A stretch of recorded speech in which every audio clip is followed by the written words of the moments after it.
Jéssica. Vou botar aqui. Jéssica. Fer. Boa tarde, Ricardo. Jéssica Fer. Vou botar aqui, ó. Fernandes. Fixar aqui.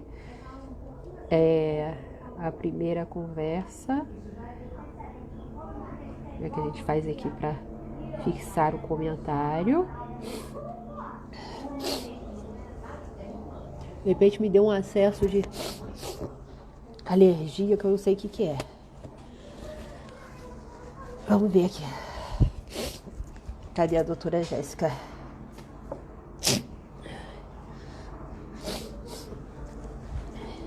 Tinha até que fazer. Ah, aqui, já tá aqui, ó.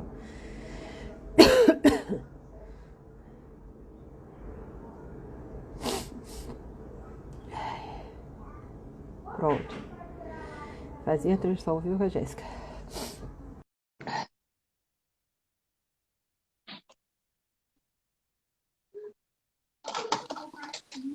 Olá, doutora! Oi, tudo bem? Tudo bem? Tudo jóia, graças a Tinha até Deus. que ter uma música aqui de abertura para abrir o nosso projeto. E aí Estrear o quadro. os alunos aqui, estou vendo entrando, porque na verdade essa ideia foi dos meus alunos de pós-graduação, que não aguentavam, mas professora, é live o dia inteiro, podia ter uma live assim, só de tipo bate-papo, com esse que a gente tem feito de Zoom sexta-feira à noite, mas com gente que a gente quisesse conhecer e não com o pessoal que a gente fala assim de família. Eu falei, poderia mesmo. E aí a gente pensou nesse projeto, e aí, doutora, é a primeira entrevistada, nossa entrevistada jovem, bonita. Fico muito feliz, fiquei muito feliz mesmo e honrada com o convite, principalmente por ser a estreia do quadro, né? Dispenso aqui o doutora, tá? Não precisa me chamar de doutora Jéssica, porque eu vou te chamar de Carol aqui. Fiquei muito então feliz, ótimo. fiquei muito feliz e espero que sirva realmente o bate-papo, como o próprio quadro diz, como uma forma de inspiração, de levar esperança para aquela pessoa que às vezes está no momento de aflição, principalmente no começo da carreira. A gente sabe que é muito desafiador esses primeiros passos, né? Bate aquela vontade de desistir. Então, espero que seja útil aqui, que possa tocar o coração de alguém. Muito obrigada pelo convite, Carol. Fiquei realmente muito feliz. Que bom. E aí, a gente não se conhece pessoalmente, mas eu tenho visto as suas postagens e já acho, assim, inspiradoras por natureza. Daí, Jéssica, queria que você contasse pra gente, assim, o início de tudo, porque eu vejo que você é uma mulher empreendedora, que gosta, apaixonada do que faz. Isso geralmente é receita de sucesso, né? Mas como é que você começou a carreira jurídica? Por que você escolheu a carreira jurídica e principalmente a área trabalhista? Você podia falar um pouquinho pra gente? Perfeito. Para começar, eu escolhi direito, na verdade, meio no susto. Quando eu saí do ensino médio, eu já cogitava muito a ideia de partir para a área jurídica. Meu pai, ele foi funcionário público, agora ele é aposentado do Ministério da Economia. Ele pegou aquela transição do Ministério do Trabalho para o Ministério da Economia e naquela mudança ali saiu a aposentadoria dele. Então, sempre ali, vendo ele de perto, despertou muito interesse pelo direito e eu comecei o estudo enquanto eu estava no ensino médio. Mas antes de entrar na faculdade, eu fiquei naquela dúvida se eu faria pedagogia, se eu faria direito. Eu cogitei muito pedagogia porque eu amo criança. E eu pensava que, assim, sempre tive na cabeça que eu tinha vontade de estar dentro de uma sala de aula. E hoje, graças a Deus, eu consigo conciliar as duas coisas com a graduação de Direito, né? Já que construí aí uma pequena e curta carreira como professora.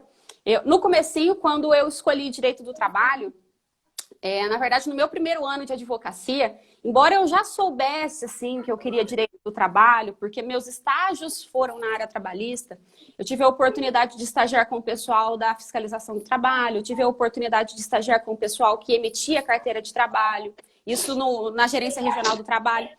Eu tive a oportunidade também de fazer estágio na prefeitura da minha cidade, no departamento do Cadastro Único, que é o departamento que analisa todos os benefícios sociais, como Bolsa Família, os benefícios municipais.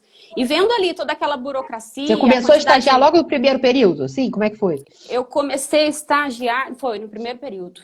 Foi no primeiro Mentira. período. No primeiro período eu comecei numa advocacia previdenciária, e aí ali eu vi que eu não servia para previdenciária, assim, prefiro mais o trabalhista mesmo. E aí eu fui, durante a jornada acadêmica, a maioria dos meus estágios me remetia ao direito do trabalho, eu acho que veio daí esse despertar para o trabalhista. Só que quando eu Mas formei... esse negócio de começar logo foi você, foi o seu pai? Porque geralmente o pessoal começa a estagiar, sei lá, no quarto, né? Quinto período, não? Ah, então, mas eu sempre paguei minha faculdade. Então, foi muito de necessidade mesmo. Então, no comecinho, até no meio do curso, eu mudei um pouquinho isso. No primeiro ano, eu fiz estágio. No segundo ano, o valor da bolsa de estágio não era suficiente para o pagamento das minhas despesas. E aí, eu voltei para o comércio, sempre trabalhei no comércio. Então, no meu segundo ano de faculdade, fui gerente de loja. Trabalhei por 2 anos em um Xerox que tinha em frente à faculdade, também comércio. E aí, nesse período de transição ali do Xerox, eu decidi no finalzinho, no comecinho do 4º ano, salvo engano, que eu precisava me dedicar mais para o jurídico. E aí eu conciliava 2 estágios. Um estágio nunca foi suficiente para pagar a mensalidade. Então, eu conciliava 2 estágios. Então, enquanto eu estava no Ministério, na Gerência Regional do Trabalho, eu também estava na Prefeitura de Franca. Fui conciliando os 2, deu super certo. Aí, com relação à escolha da área trabalhista, quando eu fui colocada no mercado ali, logo no comecinho da carreira, embora eu soubesse que eu tinha essa recaída pelo direito do trabalho, eu queria ter certeza, porque eu estava falando ali da minha carreira. E durante a faculdade eu gostava muito de criminal também, então eu despertei um pouquinho de interesse, só que quando eu testei, o que eu fiz? No meu primeiro ano eu decidi que eu faria um pouquinho de cada coisa para eu definir qual seria a minha área de atuação, se seria mesmo direito do trabalho. Então eu fui em penitenciária, eu saía de casa às vezes no sábado à noite para atender uma demanda da delegacia, para acompanhar um inquérito policial, se eu fiz. Eu fiz divórcio, eu fiz inventário, eu fiz parceria com um advogado tributarista e eu até cheguei a pensar que eu seria uma tributarista. E aí, dentro das empresas, trabalhando um pouco com o tributário, eu tive mais certeza ainda que o meu papel era com relação ao direito do trabalho, com relação ao departamento pessoal. Tem a queda, não tinha como tirar. Então, em todas as circunstâncias, eu trabalhei, mas não era aquilo que realmente me motivava. Então, eu consegui, graças a Deus, fazer um trabalho bem feito, inclusive nesses acompanhamentos de inquérito. Tive um resultado muito positivo, só que eu voltava para casa com a sensação de que eu não estava fazendo o que realmente me motivava. Que, na verdade, não estava condizente com o que eu planejava para a minha carreira jurídica. E aí fui alinhando até ficar somente no direito do trabalho. Mas aí não estava condizente aquele tipo assim, não está condizente, eu não vou dar em nada, eu quero morrer, ou não está condizente com esse equilíbrio todo? Então, quando eu falo isso, eu tenho alguns amigos criminalistas que eles me criticam muito quando eu falo assim, mas assim, falando aqui num linguajar bem simplificado, já que a ideia é um bate-papo. Eu fui acompanhar um inquérito policial e a pessoa confessou para mim o crime e eu fiquei me colocando naquela condição de vítima. E aí eu fiquei naquele conflito interno e eu me senti muito mal. E aí quando a gente fala, obviamente, que o nosso papel enquanto advogado, segundo o preceito constitucional, é a administração da justiça, e eu tinha ciência disso. Mas, no fundo, eu sabia que eu não conseguiria exercer um papel tão bom naquela carreira ali. E aí foi onde eu acabei vendo que para o criminal eu não tinha muito perfil, me deixava acuada, me deixava receosa, ansiosa. E aí foi onde eu vi que para o criminal não daria. No direito de família eu fiz algumas coisas, mas também não era aquela coisa que eu falo assim, nossa, que delícia essa defesa trabalhista.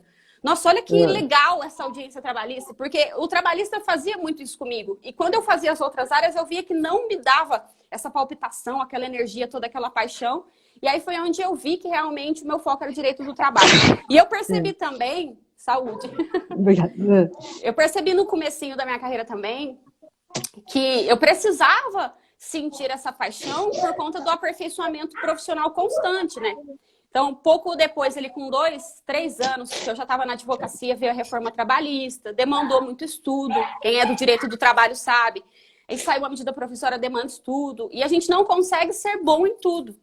E aí foi onde eu decidi que para eu ser muito boa, eu precisaria me dedicar em uma área. E foi mais ou menos também quando eu comecei a investir muito no marketing jurídico digital, que é o posicionamento online. E na época que eu comecei o meu posicionamento online, eu falava de tudo também. E eu vi que isso também era um problema dentro do marketing. E aí juntou tudo e eu falei, não, eu preciso Não, mas aí tu tirou isso da sua focar. cabeça, assim? Como é que você sacou isso? Do marketing jurídico, isso tudo? Porque, peraí, quanto tempo você tem de formada? Eu formei em 2015. Ah, não, tu é muito novinha, mulher. Aí do nada. Aí do nada você pegou. E como é que tu teve esse estalo assim? Ah, que marketing jurídico, não sei o quê? Porque a pessoa não tem esse estalo. Tu teve do nada? Então, o que é que aconteceu? Meu pai, ele era funcionário público, só que ele conciliava com a advocacia. Ele fazia 2 horas mais ou menos de advocacia por dia, porque quando ele passou no concurso não havia o impedimento. Então ele continuou advogando. E aí eu tinha na minha cabeça que entrando no escritório dele estava tudo pronto, tranquilo. Quando eu formar, tô feita, vou ganhar um salário, tem cliente, tem processo. E quando eu fui para o escritório, eu vi que não era bem assim que funcionava, que tinha uma renda lá, só que meu pai já contava com essa renda dele. Então, para que nós dois tirássemos a renda que a gente esperava, eu também precisava fazer a minha parte para que aquilo girasse. E aí, quando eu descobri isso, que eu fui pro mercado ali, que eu vi que não vinha cliente, que ninguém me procurava, que não passava ninguém no meu escritório, embora fosse na área central, e que nada disso mudava, eu estava passando ali quase um ano estagnada, aquilo foi me gerando uma certa crise de ansiedade. Eu digo assim, eu estava prestes ali a cair numa depressão. Tava muito mal, eu não acreditava em mim, eu pensava que eu não deveria ter feito direito, eu pensava que eu devia ter pegado dinheiro e montado uma loja de roupa, qualquer coisa, 1 milhão de coisas passava na minha cabeça. E aí, junto com essa crise de identidade, eu falo muito, eu acho que deu para perceber aqui, eu falo muito. Então, sempre que aparecia uma notícia na televisão, eu comentava com o meu marido, falava, olha isso, nossa, no direito funciona assim. Ou então eu via um caso na novela e que estava falando algo que não condiz com o direito. Eu falava, olha, no direito não é assim que funciona. E todas as vezes que eu fazia essas manifestações para ele, ele falava, nossa, você tinha que estar no YouTube. Eu acho que na cabeça do meu marido, eu ia virar o Whindersson Nunes do direito. Ele queria que eu monetizasse os vídeos no YouTube, que ganhasse dinheiro com as propagandas, enfim, nem entrei direito pro YouTube ainda. Mas com a ideia dele, ele começou a me incentivar. Ele falou, olha, já não tá... E ele é dessa área tecnológica, é isso? Não. Não tem nada a ver? Não, foi por incentivo mesmo. A gente tem um amigo que tem uma agência de marketing digital e que estava dando super certo. Então, ele pegou um pouco da inspiração no nosso padrinho de casamento e queria colocar essa carga em mim. E ele ficou me incentivando. E aí ele falou, olha, você vai descomplicar o direito para as pessoas. Tem tantas pessoas que não sabem aplicar o direito no cotidiano. Tem muita gente que deixa de exercer o direito porque desconhece. Eu, às vezes, vou numa loja, se eu vejo alguém com o direito do consumidor sendo ferido, eu sou aquele tipo de pessoa que entra no assunto para defender a pessoa que está na minha frente, se ela está tendo um direito ferido. E ele sempre via isso. Ele falava, olha, uma vez eu briguei numa loja aqui da cidade, briguei não, eu defendi uma pessoa numa loja aqui, e aí na hora ele falou, nossa, você tinha que gravar um vídeo disso, as pessoas não sabem que é assim que funciona, eu não sabia desse direito. E aí ele ficou com isso na cabeça me incentivando, aí eu comecei.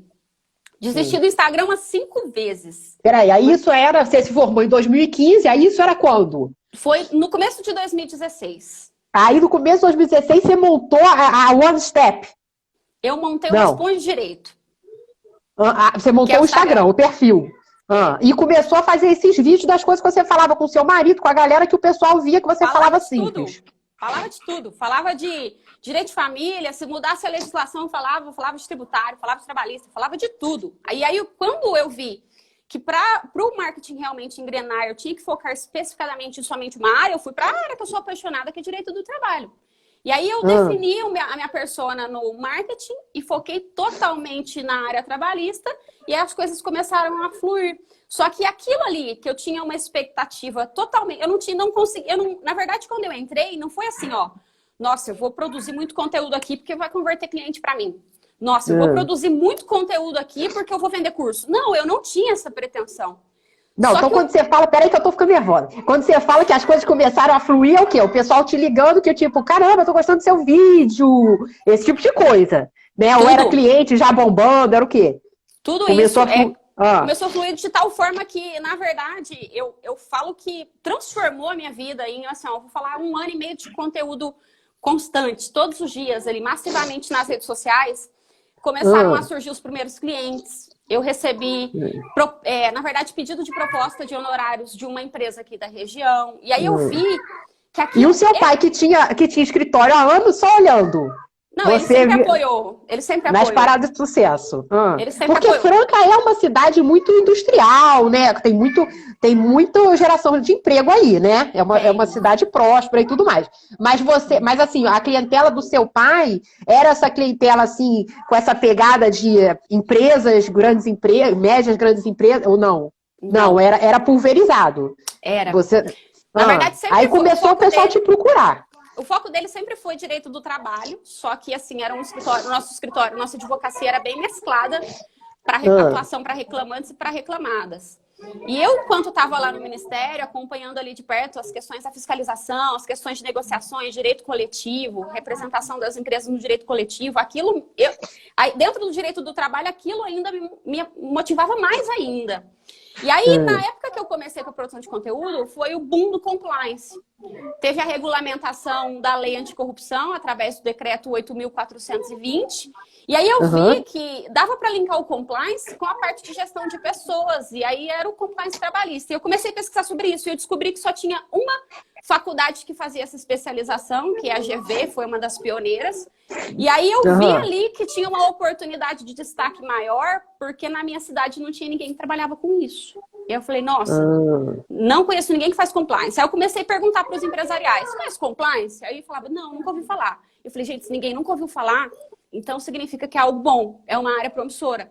E aí eu foquei o meu estudo ali, fui buscar especialização em São Paulo, viajava toda semana, porque eu moro a 500 quilômetros da capital. E aí eu fiz isso por 4 meses. Toda quarta-feira eu ia, estudava lá, voltava 500 quilômetros de ônibus. Mas eu vi no seu currículo tem negócio de PUC Minas também. Como é que tu fazia isso, mano? Tô cursando, na verdade, agora a PUC Minas, pós de compliance à distância. Todos os meus cursos agora são à distância. E aí foi mais ou menos assim. Quando eu vi que a internet podia, de alguma forma, transformar toda a minha carreira, como transformou ali, mesmo com pouco conteúdo, com poucos seguidores e com pouca visibilidade, eu sentia os resultados, eu recebia os resultados, aí eu decidi focar muito minha energia na questão dessa construção da autoridade e eu foquei muito em estudo nisso também. Então, às vezes, a gente vê assim que muitos colegas formam e focam somente na parte técnica. Como eu sabia que meu pai já tinha a carreira dele ali, que faltava alguma coisa para o escritório melhorar, comecei a me perguntar, o que eu posso fazer para o escritório melhorar? E aí eu comecei a estudar gestão de escritório, marketing, negociação, precificação. Mas peraí, estudar e pagar, né? Porque você já pagava a faculdade, a vida era difícil, não? Ou você já estava ganhando dinheiro? No primeiro ano foi muito na luta, foi muito assim. Na verdade, eu deixei de sair, eu deixava de comprar roupa, eu foquei realmente, eu coloquei toda a minha energia e toda a pouca rentabilidade que eu tinha no meu crescimento. Então, assim, nesses cursos, assim, ao invés de eu simplesmente no primeiro ano entrar numa pós-graduação, eu falei, olha, eu preciso aprender muita coisa. Então, eu vou procurar por cursos práticos. Aí eu fui procurando. Eu fiz muitos cursos de extensão, então, de auditoria, de compliance trabalhista, fiz curso de extensão de saúde e segurança, fiz curso de extensão de marketing, de negociação, de precificação, fui buscando um pouco do que a faculdade não ensina e fui ajustando as engrenagens do escritório. Eu vi que havia uma falha na precificação, eu vi que existia uma falha, inclusive, na cobrança dos clientes. Meu pai, ele tem um coração muito bom, ele acabava deixando, ele nem tinha muito controle do que ele não recebeu. Eu fui ajustando aquilo ali do escritório e o escritório começou a crescer. E quando eu terminei minha especialização, eu já estava muito focada na internet com o posicionamento do trabalhista para empresas. E aí, no mesmo tempo, começou a vir os resultados do marketing. Então, eu comecei a pegar os primeiros clientes. Eu fiz um trabalho para um cliente muito grande da minha cidade e ele me indicou para uma outra rede de posto de combustível. E aí, mas aí trabalho grande já na área de compliance. Já na área do preventivo. Preventivo trabalhista, compliance, auditoria. Consegui. Aí eu pegava, nessas oportunidades que eu tive de levar trabalhista, eu fiz parceria com um tributarista. E aí eu indicava o trabalho dele também e a gente dividia os honorários, porque o cliente era meu. Então eu ganhei muito também com esse meu parceiro tributarista, porque a redução às vezes era grande, e aí vinha para mim a proporção. E aí eu fui ajustando as engrenagens até que o escritório ficou totalmente focado no empresarial. Hum. Mas peraí, aí esses primeiros clientes, aí tu fazia aquela cara de que era o primeiro cliente ou não? Tipo, tô tranquila, tenho 500 milhões de clientes, sempre fiz isso, ou o Sempre. coração assim? Não, na verdade Aí, a palpitação dava, né? Muito grande. Só que assim, hum, eu sempre vou muito munida para as reuniões, porque eu entendo que, por eu ser mulher, por eu ser jovem, rola, no meio corporativo, rola um pouco de preconceito ainda. Não adianta falar que não, porque rola. E aí eu penso assim, é o sonho de um empresário, eu vou pegar a empresa dele na mão, então eu preciso hum, demonstrar para ele que eu tenho capacidade técnica para isso. E aí foi onde eu criei algumas metodologias para isso. Eu comecei a investigar muito bem a empresa antes da primeira reunião, e aí eu ia munida de informações de concorrentes, eu analisava os processos que a gente encontra na internet, no escavador, na Justiça do Trabalho, e eu chegava na reunião pontuando os problemas que a empresa já tem e pontuando pequenas soluções. Então, eles conseguiam ver em mim capacidade técnica para resolver os problemas que estão na Justiça do Trabalho. E aí, ali nessa conversa, eu acabava conseguindo ali a questão do convencimento. E aí, errando também, muito assim, dos nãos que eu levei, das empresas que eu fiz reunião, eu sempre buscava entender o porquê eu levei o não. E aí eu fui descobrindo se era precificação, se era uma capacitação técnica, se não confiaram na gente. E aí eu fui ajustando um pouquinho a mas aí questão como é que das reuniões, mas hoje tu para mim são... descobria? Isso eu não sei. Como é que, quando o povo me dá um não, eu não sei por que que é não. Como é que você descobria? Então, em algumas situações eu até falava, muitos dos clientes que eu consegui, que eu fiz as primeiras reuniões, eles vieram por indicação. Então, por exemplo, Ah, teve um cliente meu que me indicou para um amigo dele e não fechou o contrato de início. E aí eu perguntava para ele, eu falava, a gente fez reunião lá, mas não deu muito certo. O senhor foi falar se aconteceu alguma coisa, se eles... Aí eles, tá. geralmente a pessoa que indicou dava, não, eles acharam que tá muito caro, acho que não é o momento. Ou acha que é melhor não mexer no trabalhista porque pode dar mais problema. Então sempre vinha. E aí eu fui trabalhando e tudo que eu recebia de não, de objeção, eu cuidei de colocar nas minhas pautas de reuniões futuras para que isso não acontecesse. Então eu vi, por exemplo, Carol, que quando eu chegava numa empresa e fazia uma proposta simplesmente de um programa de compliance, muitas não aceitavam porque é um valor muito caro. É um programa Aham, caro pela quantidade de ferramentas que a gente implementa. E aí eu certo. decidi ampliar o portfólio do escritório. E eu comecei a oferecer as ferramentas separadas, oferecer para a empresa fazer só um regulamento interno. Muitos advogados trabalhistas não colocam isso num portfólio. Ou então eu coloco, no meu portfólio de serviços tem, por exemplo, que eu faço só treinamentos corporativos. Então, teve empresa que me contratou para treinamento de assédio. Depois do treinamento de assédio, me contrataram para elaborar as normas internas e a gente vai entrando de Ah, passos pequenos. Então, eu descobri que não adianta eu ir com sede ao pote, tentando pegar uma empresa para implementar um programão, a sendo vida que, na é. verdade, a condição financeira não é essa da maioria das empresas. Então, eu Hum, fui remodelando, mas tudo com base nos nãos que eu levei. hum. E enquanto Aí isso, você lembra continuo assim seu focada no primeiro marketing. caso assim grande, que você ficou desesperada ou não? O Eu lembro. Eu lembro. que Na que é? verdade, a primeira empresa, assim, a segunda empresa que eu fechei, ela é muito grande. E na época que eu fui fechar o contrato com eles, a gente passou uma proposta de... Porque como era uma empresa, é uma indústria química, e na época eles estavam com 7 filiais, inclusive no Nordeste. Eu atuo aqui em Franca. E na hora Hum, que eu vi aquilo, eu falei, nossa, como que eu vou precificar isso? Porque se eu tiver que ir lá pro Juazeiro do Norte, hum. pro Nordeste, atender essas empresas, o que eu vou fazer? E aí, a gente negociou, conversou muito entre a equipe que ia trabalhar comigo, o parceiro tributarista, e a gente passou um valor muito alto. E quando eu fui para a reunião, eu falei, não vai fechar. Não vai Hum. fechar, não vai fechar porque tá muito alto, vamos melhorar, vamos mudar isso aí. E aí meu parceiro tributarista falou para mim, ó, não precisa mexer no preço, vamos mandar sim. E na reunião, dependendo do que a gente sentir, a gente negocia. E quando a gente foi passar o preço, a gente passou todos os benefícios e qual seria a probabilidade de resultado, porque é uma empresa que tem ainda, vem controlando muito, mas o passivo trabalhista era muito alto. E aí a gente usou esse passivo trabalhista, a gente usou as questões tributárias que a gente conseguiria reduzir e eles fecharam o contrato. Carol do céu. Ai, meu Deus. Aí você chorou a vida. Nossa, eu acho que foi o dia mais feliz da minha vida. Aquele dia eu falei assim, ó, eu nasci para ser advogada mesmo, quero mais contratos desses.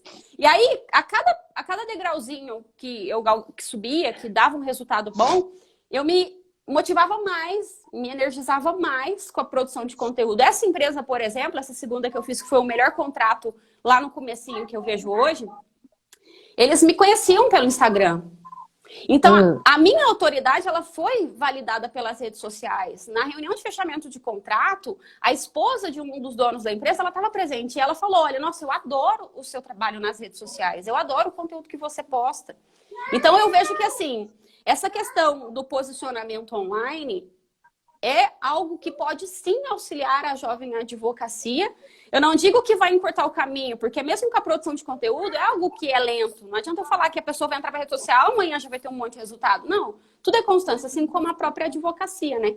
Mas eu vejo que, assim, o fator determinante mesmo para a transformação da minha advocacia, da minha carreira como professora, veio justamente da produção de conteúdo massivamente nas redes sociais.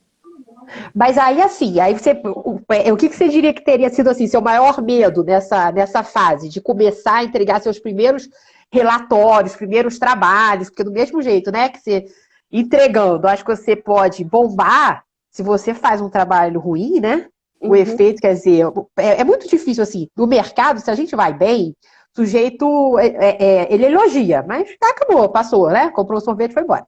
Agora, se vai mal, nossa, corre, aí corre, né? Isso na vida, né? Aí qual que era o maior medo, assim, que você lembra que você tinha, assim? Olha, com relação à entrega do trabalho para o cliente, eu vejo que eu tinha o medo, todo mundo tem esse certo receio, só que na advocacia preventiva, esse medo não me assustava tanto. Eu me sentia certamente, às vezes, assim, tinha às vezes alguns pilares que, pelo início da carreira, pela falta de experiência, eu sabia que eu ia ter que me desdobrar para conseguir executar, mas isso não me deixava tão aflita, porque eu sabia que se eu pegasse uma semana sentada, estudando, me dedicando, eu ia conseguir entregar o trabalho. A minha aflição maior no início de carreira foi realmente com a falta de clientes.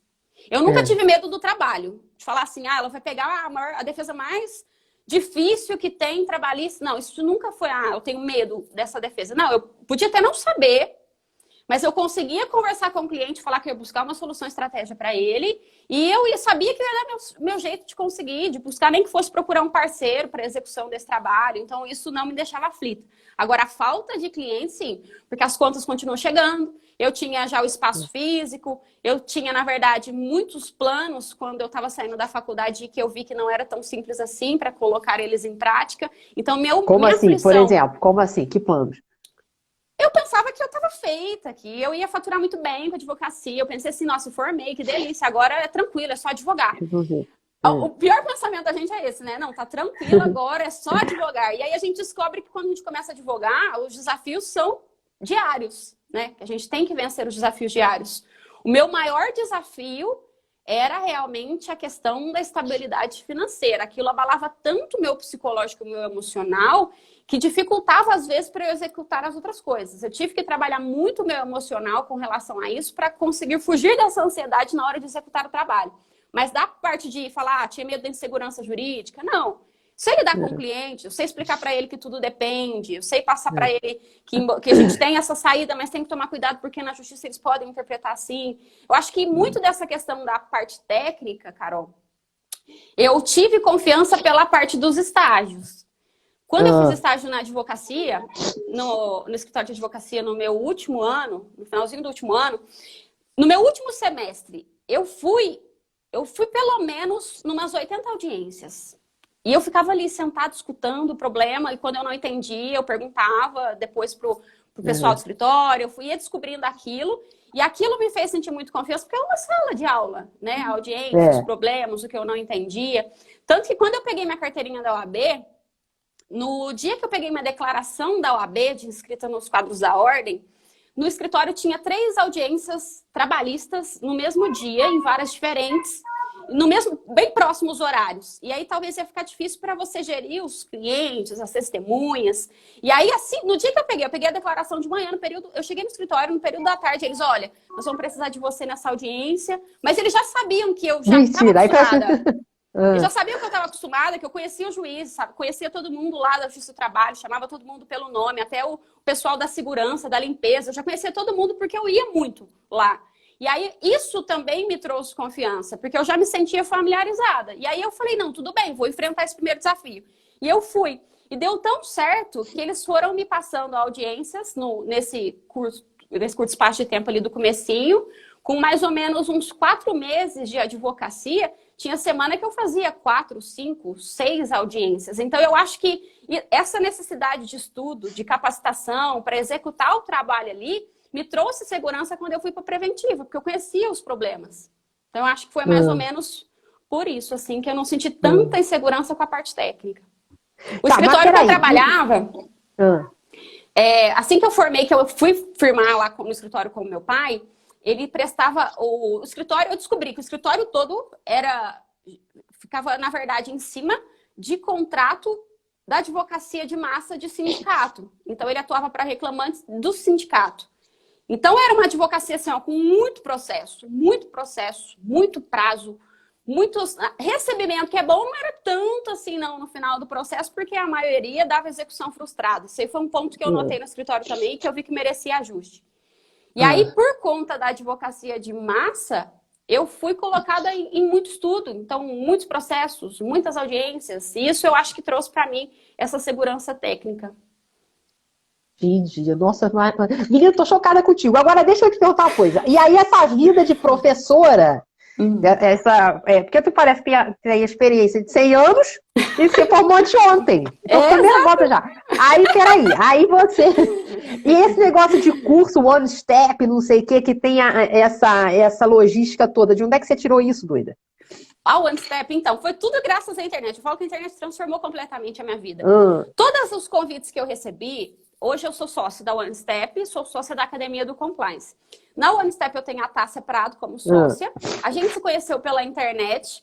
Quando ela começou a entender muito bem essa questão do marketing digital, a gente trocava muita figurinha pela internet. E ela fez um evento em Santos, que é a cidade que ela mora, e me chamou. E ali a gente fez uma amizade muito grande. Nessa minha ida para uma palestra em Santos, a gente discutiu lá e teve umas ideias. Um pouco tempo depois, a gente montou a One Step pelo meio digital e decidiu começar com os cursos presenciais. Como o marketing nosso já era bem consolidado, nos primeiros eventos que a gente liberou a venda online deram super certo. E aí a gente continuou, tanto que a gente passou por 20... Nós já tivemos 21 turmas presenciais da One Step com venda somente aqui pelo Instagram. Não, para. Aqui, peraí, volta. Aí você... Peraí, calma. Esse negócio do marketing, esse negócio do One Step que eu via, o que eu entendi aqui, é que, pô, tem maior ferramenta, é tudo modernoso. Como é que tu tinha dinheiro pra comprar isso, menina? Não tinha, não tinha. Já tava bombando? Não tinha. Eu comecei o meu marketing com o meu próprio celular, com um fone de ouvido, igual eu tô aqui agora. Todos os meus vídeos eu gravava era simplesmente assim. Eu não tinha nenhuma iluminação. Eu tô aqui para fazer a live, ó. Eu não tinha nenhuma dessa, não tinha nada. Eu fazia era na cara e na coragem, eu abria a janela, porque a janela, 10 horas da manhã, o sol é muito bom para gravar, e eu aproveitava a luz do sol, eu não tinha nada. Só que quando começou os primeiros resultados, eu utilizava o dinheiro desses resultados. O pessoal tá mandando aqui seu One Step, meus alunos. Queria aproveitar aqui para deixar um abraço para todo mundo aqui, nossa. Não, um monte de gente botando aqui que você arrasa em audiência, que você não sei o que você não sei o que. Pronto, sou fã também. Aí, só não dá para dar autógrafo pela internet ainda, mas tu vai arrumar um jeito. Aí com essa história, Carol, assim que foi dando os retornos financeiros, ao invés de eu falar assim, eu vou pegar esse dinheiro agora, porque eu fiquei muito tempo sem comprar sapato, sem comprar roupa, sem comprar nada. Eu realmente investi na minha carreira, em curso, livro. E aí quando começou a dar o retorno, eu continuei na mesma linha, e eu continuo até hoje. Eu sou uma pessoa muito econômica. Eu foco mais o meu retorno financeiro em investimentos. Tanto que hoje eu tô buscando meios de fazer essa renda e partir para outros negócios, porque eu tenho essa cabeça muito assim. Então lá, quando começou a dar os primeiros resultados, eu pensava assim, nossa, agora eu vou comprar um notebook bom. Nossa, agora eu vou comprar um celular bom. Nossa, agora eu vou comprar minha máquina profissional para gravação. Nossa, agora eu vou montar meu estúdio. E eu fui fazendo assim. Hoje eu tenho uma renda boa, mas eu passei muito tempo controlando absurdamente e deixando de fazer todas as coisas que eu tinha muita vontade, pensando no crescimento profissional, e deu certo. Graças a Deus deu certo. Não, mas peraí. Aí o primeiro curso apareceram o quê? 3 alunos, meia dúzia de gato pingado, né? Nada. Nós colocamos Já 40 apareceu pessoas na Paulista, 40 pessoas na capital de São Paulo. Deu uma renda super boa pra gente. Aí a gente viu que dava super certo. E aí nós firmamos no presencial. E aí, como a gente viu que existem localizações que é difícil o nosso acesso, o custo é alto para a execução do curso, a gente decidiu trazer ele para o online também, para não deixar ninguém de fora. Quem mora muito longe tinha vontade de participar da comunidade do compliance para não ficar ninguém de fora. E aí a gente partiu para o online também, que deu mais certo ainda. Mas peraí, aí você começou a ter que montar uma equipe, né? Hoje ou você faz esse negócio todo sozinha. Aí você começou a ter que selecionar pessoas. Você não tinha experiência para isso, né? Não. Aí como é que hoje você tem a sua equipe? Como é que você vê a sua equipe hoje? Em que grau que participa das suas conquistas isso? Total. E eu espero de coração. São pessoas que me acompanharam desde o meu início e que acreditaram realmente em mim, sempre me apoiaram, me incentivaram. Eu espero que a gente cresça muito ainda para que eles cresçam junto comigo. Então, eu jamais esquecerei as pessoas que estiveram comigo desde o início. Então, eu tenho a Lara, que era minha estagiária, hoje ela é minha assistente pessoal. Lá no escritório, hoje eu gerencio uma equipe também. Nessa semana, inclusive, entra mais um advogado associado. A gente vai gerenciando aos poucos. Eu tenho hoje 2 pessoas que trabalham com a parte de design gráfico, eu tenho um editor de vídeo, eu tenho um profissional que auxilia nas gravações, a gente tem um profissional de tráfego. Então, são várias pessoas envolvidas, tudo focado mais nessa questão do marketing digital, mas eu tenho do operacional também dentro do escritório e também dentro da agência. Então, assim, no comecinho eu sentia muita dificuldade. No comecinho, assim, quando eu comecei a ter renda suficiente para cuidar dessa questão de delegar as tarefas, eu senti muita dificuldade. Muita dificuldade. Eu sou muito centralizadora. Então, eu pensava assim, eu vou colocar a pessoa para fazer um recurso para mim, depois eu vou revisar, o problema vai ser igual, eu vou ter que gastar o mesmo tempo. Ou então, nossa, como que eu vou pagar uma pessoa para editar esse vídeo para mim se ela não sabe a parte que eu não gostei, que eu preciso cortar? Eu tinha muito esse pensamento centralizador e a maior dificuldade que eu tive quando eu fui formar a equipe é justamente em delegar, mas hoje eu vejo que não é um problema mais. Hoje não é por quê? Mas aí como é que você supera os problemas assim, menina? Vai tomar banho, o pessoal fica aí, como é que se diz? Comendo um pouco de água maçã até entender. Você é muito terapeutizado. Você faz terapia? Não faço, preciso fazer. Minha terapia que precisa o quê? Você é própria terapeuta? Nunca vi isso. Percebe que tem um problema, superou o problema, resolveu o problema. Mas você sabe o que eu isso? Eu acho que é isso, Carol. Eu ralei muito. Olha, só Deus sabe o tanto que eu chorei escondida no meu quarto. Eu falo assim, se for falar, eu até emociono. Mas só Deus sabe? E eu acho que tudo isso me fez ser forte. E eu descobri que quando a gente fala assim, eu aprendi a delegar, eu descobri que nenhuma pessoa é insubstituível. Então, se eu morrer hoje, eu tenho que entender que eu sou uma pessoa substituível, vai ter alguém que consegue fazer o que eu faço. E eu tive que trabalhar muito isso dentro da minha cabeça com relação à delegação de tarefas. E eu, estudando muito essa questão do compliance, essa questão de lideranças, eu vi que eu preciso incentivar o time a crescer comigo também. Então, hoje eu vejo cada um deles na função, mas os mesmos sonhos que eu tenho para mim de crescimento, eu tenho para eles. Então, assim, eu tenho, por exemplo, qual o seu sonho de crescimento? Não, qual o seu sonho de crescimento? Que eu já tô chorando junto aqui contigo também. Olha, eu pretendo, dentro da minha missão, que assim, a gente tem, a missão é a visão. Missão é a forma que você está hoje, as tarefas que você executa hoje, para quem você executa hoje. Na minha advocacia, a minha missão é transformar as relações de trabalho. Então, o foco nosso é advocacia trabalhista empresarial. E quando eu vejo a visão para a minha advocacia, eu espero que ela seja líder nacionalmente. Eu tenho que reconhecer que eu estou no começo dela, embora eu já tenha clientes, inclusive, na região norte do país, eu tenho clientes em outros estados, mas eu consigo visualizar ela como líder nacionalmente. E na One Step também. Então, a ampliação das possibilidades de cursos, contratação de professores. Quem sabe um dia até transformar a One Step em uma instituição de ensino que tenha, por exemplo, um curso de pós-graduação. Então, é transformar a One Step também em uma escola líder nacionalmente. Então, tudo que a gente faz hoje nas passinhos de formiga, assim, pouco a pouco, plantando um pouquinho ali, um pouquinho aqui, fazendo um trabalho, uma entrega do trabalho muito boa, é justamente pensando no planejamento a longo prazo. Eu tenho sonho também de fazer mestrado. Mestrado é um sonho que eu tenho. No ano passado eu cogitei muito isso, recebi até uma oportunidade de fazer o mestrado em Porto, perdi já essa oportunidade, mas na época que surgiu essa oportunidade, eu via que não era o momento. Hoje eu vejo que é o momento, mas quando eu tive a oportunidade não era o momento, porque eu estava num crescimento muito grande com a advocacia, num crescimento grande com a escola, num crescimento com o marketing, eu vi que eu não ia ter tempo suficiente para isso. Poderia atrapalhar as duas coisas.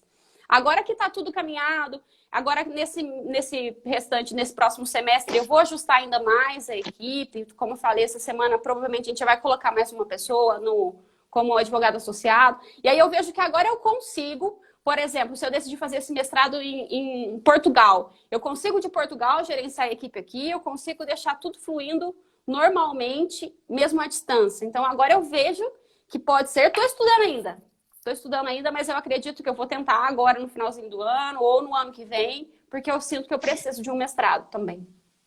E tu vai conseguir, menina, nem que seja aqui no Rio. Faz aqui comigo. Eu quero.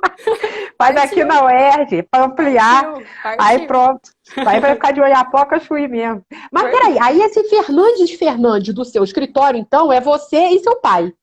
Que hoje são sócios, não é isso? Aí, quer dizer, o ele escritório... acatou todas as minhas ideias. Ele é muito bonzinho, muito bonzinho. Então, assim, ó, ele é muito bonzinho. Porque é um choque de geração, né? Porque, assim, tudo isso que você colocou, imagina o seu pai já com um escritóriozinho que devia ser ele, com a secretária há 1000 anos, né? Já vivendo, já resolvido com os clientinhos dele. Aí chega você igual um furacão, ele realmente deve ter ficado um pouco...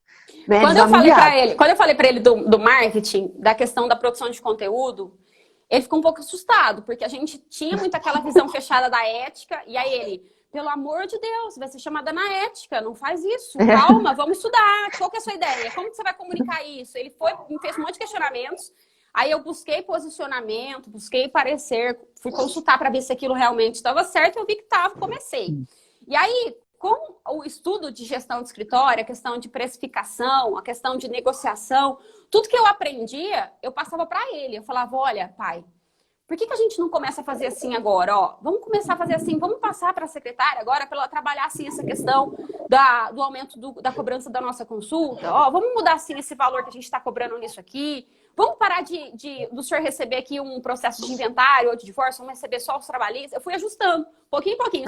Hoje o seu pai também só faz trabalhista? Só, nosso escritório é só trabalhista. Tá. E aí ele falava assim, ó, vamos testar. E tudo que a gente foi testando realmente foi trazendo resultados positivos. E aí ele me deu realmente carta branca. E aí nesse período, quando eu comecei, ele ainda era do Ministério. E aí eu abracei o escritório mais como meu, porque eu ficava ali o dia todo. Então, quando ele aposentou, a sensação que a gente teve diante de todas as transformações do escritório que já teve, ele mesmo brinca, ele fala que ele saiu do Ministério para trabalhar comigo. Eu mudei totalmente a forma de gestão dele do escritório, tudo que ele fazia, a gente repaginou, a gente reestruturou, e o escritório caminhou, começou a fluir, caminhar bem. Então, assim, eu acho que com base nas poucas mudanças, eu não chegava assim, ó, é para fazer isso agora. Não, eu dava uma sugestão e eu pedia para ele a oportunidade da gente tentar. E aí ele não falava não. E aí dava certo. E a cada sugestão que eu dava e que dava certo, ele foi me dando mais possibilidades de fazer as alterações. Então, assim, a gente sempre deu muito bem. Nossa, muito bem. A sua mãe também é da área, não? Não, tu faz uns... Não. E o seu marido agora está trabalhando com vocês também, não? O seu marido só assiste? Só assiste, mas ele vai trabalhar comigo. Eu acho que a partir... Ele, na verdade, ele é engenheiro de automação. Ele trabalha numa indústria, que inclusive eles também são meus clientes.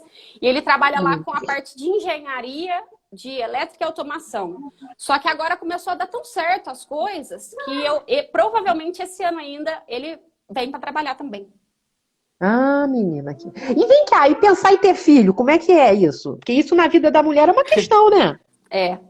Vocês estão casados há quanto tempo? Nós estamos juntos há 13 anos, casados há 3.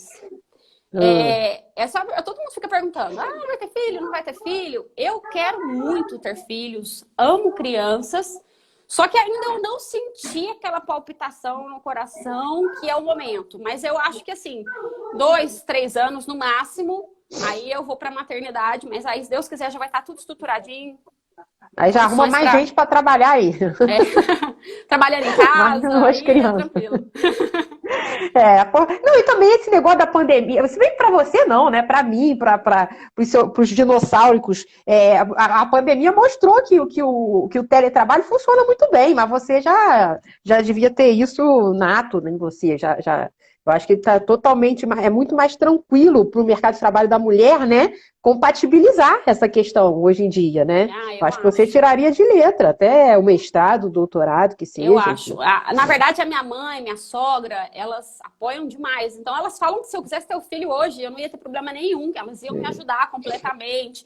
Só que, assim, eu acho que é mais uma questão minha de psicológico. Eu sou uma pessoa muito organizada, metódica, perfeccionista, e eu, agora que realmente eu consegui alinhar todas as Mentira, coisas, nem então, percebi, ah.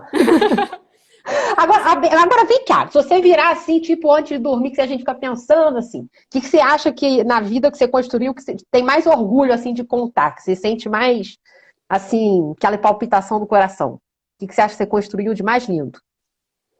Olha, se for, eu acho, sinceramente, Carol, eu poderia falar aqui das conquistas financeiras que não foram poucas, embora assim, eu tenho sonhos maiores, mas eu sei que tem que reconhecer, tem que ser muito grata por tudo que eu conquistei, mas eu acho que o principal de tudo, assim, são as pessoas. E que eu conheci muita gente do país inteiro com essa questão de posicionamento com o marketing digital. Hoje eu tenho amigos espalhados pelo Brasil todo e o quanto cada pessoa que entra na nossa vida efetivamente transforma nossas ações, transforma a nossa forma de ver o mundo.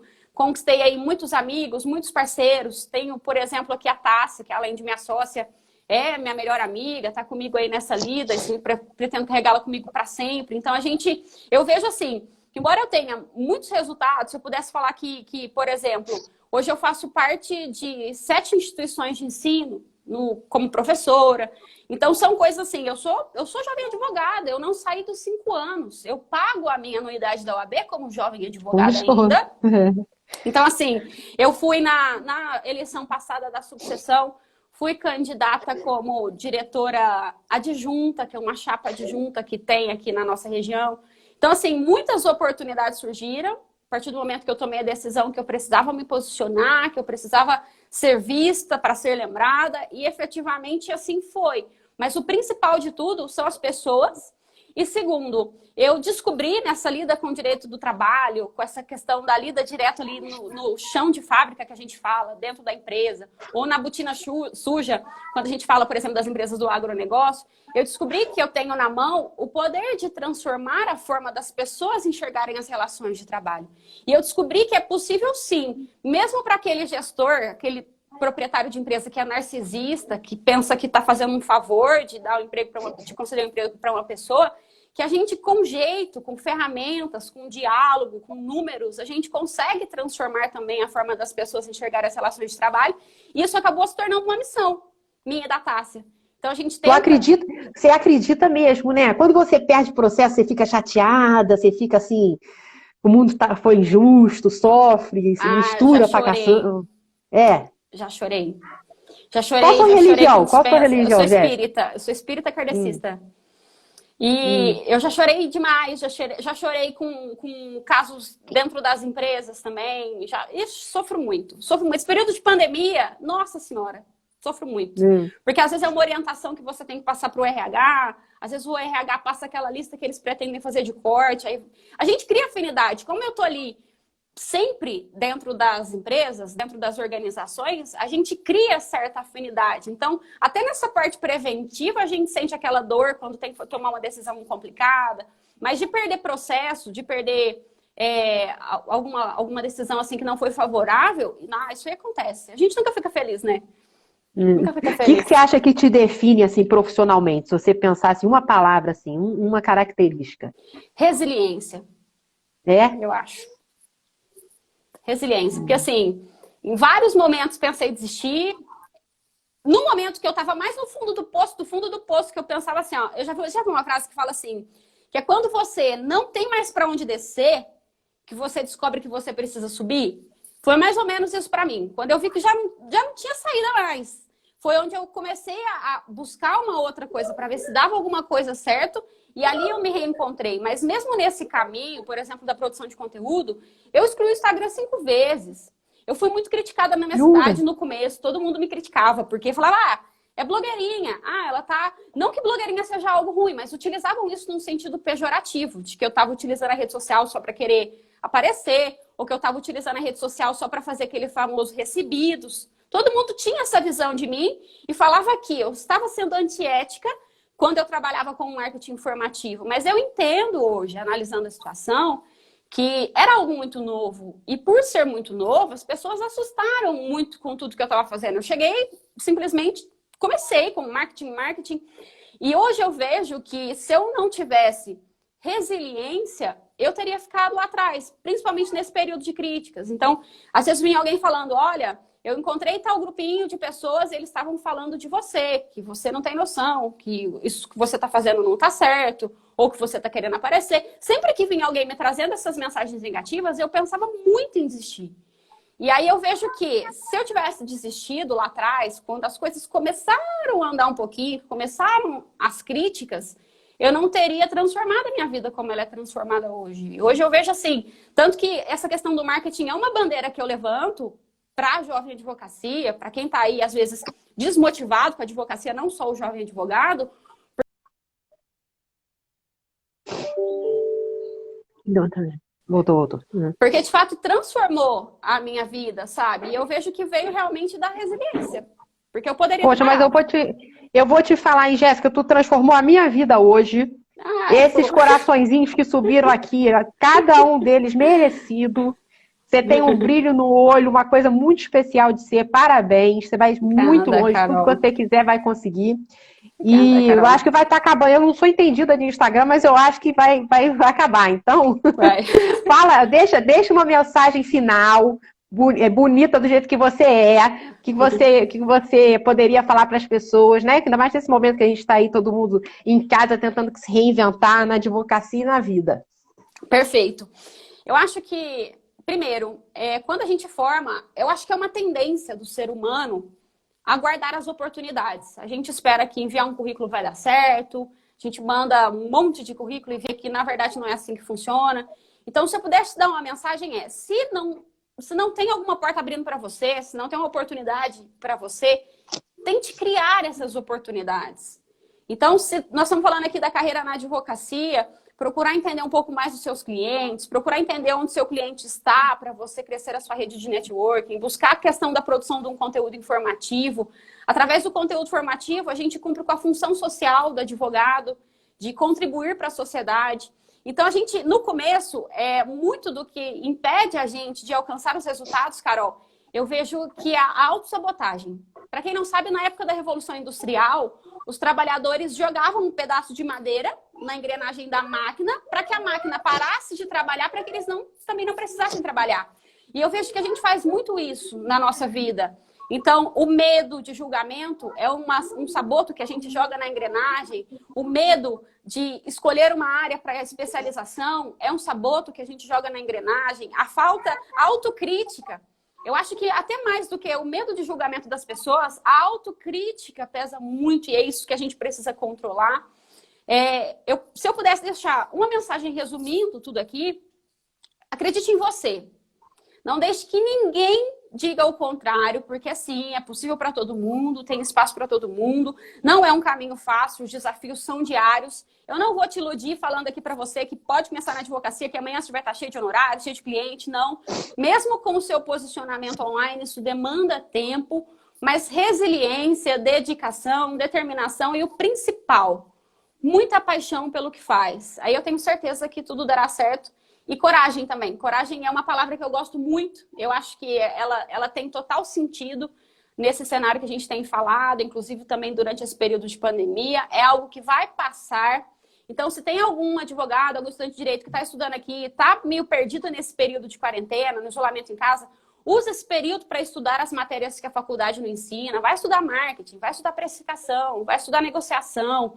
Vai buscar aperfeiçoamento profissional se as oportunidades não surgem nesse momento, que eu tenho certeza que vai gerar frutos em um curto espaço de tempo, porque logo tudo isso volta ao normal. Se precisarem de alguma coisa, não precisava nem falar aqui, mas eu estou à disposição, meu Instagram responde direito. E muito obrigada, Carol, pela oportunidade. Fiquei realmente muito, muito feliz com o nosso bate-papo. Espero que ele aconteça presencialmente em breve aí no Rio de Janeiro. Se Deus quiser, parabéns. Seus pais devem ser muito orgulhosos de você. Você é uma moça muito especial, muito querida. não imaginava que tanto. E realmente você inventou um jeito próprio, super personalizado, né, de fazer sucesso na sua carreira. Tá muito de parabéns. E se você quiser, se você for atrás dessa história do mestrado mesmo e quiser vir para o Rio, não falei de brincadeira, seria mó alegria te receber aqui na UERJ ou na Unirio. Olha, Enfim, Carol, eu vou, hein, Carol? se Deus quiser, Obrigada, tá? fico muito Um feliz. beijo grande, foi uma super estreia, Jéssica. Um beijo Obrigada grande, mesmo. fica com Parabéns Deus. pelo quadro. Tenho certeza que vai ajudar muitas pessoas que precisam realmente dessa mensagem de esperança, principalmente nesse momento que a gente vem passando. Obrigada, Carol. Se depender dos entrevistados como você, com certeza. Beijo Obrigada. grande. Beijo. Tchau, tchau. Tchau.